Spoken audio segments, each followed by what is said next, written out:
Hi LTCF, Bekah here again, continuing our video series of testimonies. We're going to start calling them Testimony Tuesdays, where we will share an interview with you guys every Tuesday, as long as we get people that want to do it. And today I have Rachelle Friederici. You want to say hi, Rochelle? Hi, everyone. So for those who don't know who Rochelle is, she does indeed have the last name Friederici, and she is married to Paul Friederici. They have 6 children. They are very, very, very rooted, a part of our church. Her husband's a worship leader, and Rochelle also is a part of the kids ministry and is basically down there every Sunday. So for those who don't know if Paul has a wife, no, I'm just kidding. He does. I'm just kidding. But she's just a loyal, awesome servant, and she has a heart for the kids. So, Rochelle, I'm just going to jump right in, okay? Ask you a few questions. So how long have you been a part of LTCF?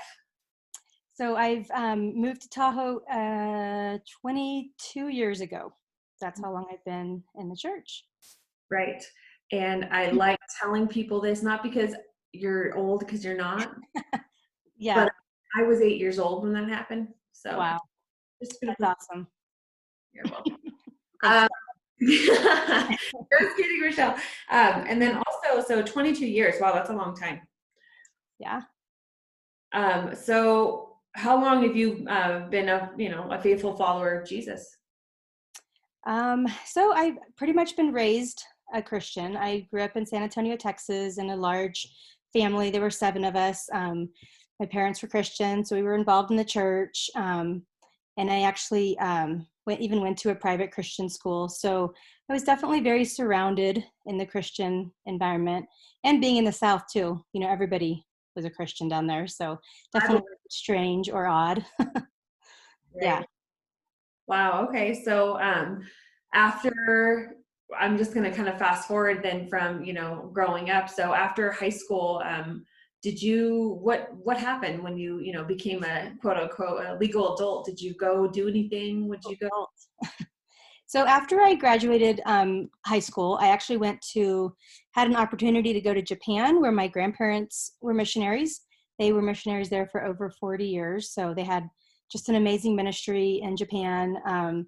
So I actually went to teach English for the purpose of raising money for, saving up some money for college. So I was there teaching English, and it was kind of in that situation where I was probably for one of the first times challenged in my faith.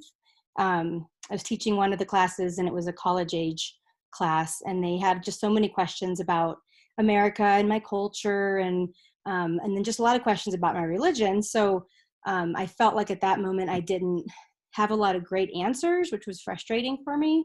And that's when I kind of began my journey of finding out what I believed, why I believed it, and which then led me, when I came back to the States, went to Portland Bible College, and which is where I met my husband, and then moved to Tahoe. So, but definitely got a great foundation, at Portland Bible College, and got a lot of my questions answered. Wow. Well, yeah, and it was a total setup. Totally. God's plan for sure. That's so funny. So, Yeah. why did you choose, why Portland? I don't think I've ever asked you that. Oh, actually, I have an aunt that lived there, and my grandparents were really close friends with the Iversons, who were the original founders of, well, then it was Bible Temple. Now it's Manna House, I think is what it's called. Okay. But it's a big church up there, which is where Portland Bible College is connected with. So that was my connection to Portland. Yeah. Yeah. We're all connected. That's cool. So, all right. So, fast forward then, you and Paul are married. Was there anything kind of life turning, any, faith shaking moments for you where you're like, well, what the heck, Lord? Anything like that? Yeah. So, I mean, I know we all go through different times of trials and disappointing things. I know the one that stands out for me, when we decided to start having kids, it ended up not being quite as easy as we thought it would be. It was hard for me to get pregnant. And then when I did, I had multiple miscarriages. So 4 total miscarriages. But one of them in particular, I think, I don't know if I was just more of an emotionally vulnerable moment, or the enemy just came in and, really just tried to um, just question God's character and who God was, and just planted a lot of lies that God wasn't good. God really didn't care about us as individuals, and even actually painted this picture of God laughing at me during my, misery. And I just, again, in that moment, chose to grab those thoughts, and it just took me to a really dark place, because I chose to basically have pretty intense anger towards God, and shut him out for that moment. So kind of just went through a season of really feeling um, dark, and just questioning everything. And I knew deep down, I knew that I needed to pick up the Bible or pray, but my flesh didn't want to do it because I was so angry. It's kind of like But a rebellious thing too, where it's like, no. totally, yeah, that flesh and that spirit, fighting. So finally, just one day, I was just definitely down, pretty down, and I finally just picked up the Bible, knew I needed to do that. And I don't even know what I opened up to, but it was like an immediate moment of just one of those situations where I can't really describe very well, but it just felt like God was just sitting on the couch with me, comforting me. And I've never felt like that presence so real before. And basically just said to me, I've always been here. I've never been away from you. And, so it was definitely a turning point for me, I think, of that realization of how personal God is, and how he is walking through all these times with us. Even when we try to shut him out, he's still going to be there. And we just have to, reach out to him. So that was definitely, and I've never felt that before. I've never felt that presence before, and I've never since felt it. But it definitely was, like I said, a turning point for me, and a moment where I can look back and say, I don't, like a lot of things, we lose things. When we go through loss, we're never joyful that happened, but in that moment, I can definitely be very grateful for what God showed me during that time.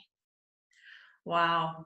I mean, I've heard, some of that, what you've shared before too about, having the miscarriages. And, but wow, just the fact that God came, he met you where you were.